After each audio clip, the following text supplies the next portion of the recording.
माणिकराव कोकाटे हे कृषी क्षेत्रातील कुणाल कामरा असल्याची टीका संजय राऊत यांनी केली आहे। कर्जमाफीच्या पैशातून साखरपुडा आणि लग्न करता का असा सवाल कृषी मंत्री माणिकराव कोकाटे यांनी शेतकऱ्यांना केला होता। त्यावरून आता संजय राऊतांनी ही टीका केली आहे।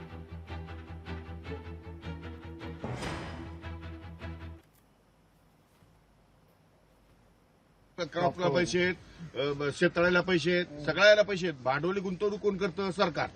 शेतकरी करतं का? शेतकरी म्हणतो विम्याचे पैसे पाहिजे, याचे पैसे पाहिजे, मग साखरपुडे करा, मग लग्न करा।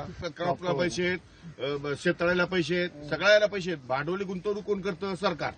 शेतकरी करतं का? शेतकरी म्हणतो विम्याचे पैसे पाहिजे, याचे पैसे पाहिजे, मग माणिकराव कोकाटे म्हणजे मला वाटतं कृषी क्षेत्रातले कुणाल कामरा झालेले आहे। खरं म्हणजे माणिकराव कोकाटे हे राजकारणामध्ये अनेक वर्ष त्यांनी अशा प्रकारची विधानं करू नये, शेतकऱ्यांना दुखवणारी का करतायत ते अशी विधानं? अजित पवारांनी, प्रफुल्ल पटेल, माणिकराव कोकाटे अशा लोकांना जर लगाम नाही घातला तर त्यांचं काही खरं नाही।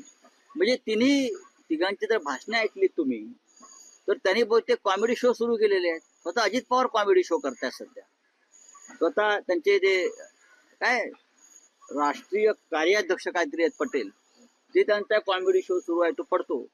आणि राज्याचे कृषी मंत्री रोज शेतकऱ्यांची टिंगल करतायत, किल्ली उडवतायत। लोकशाही मराठी ऐका, पहा, जागरूक रहा।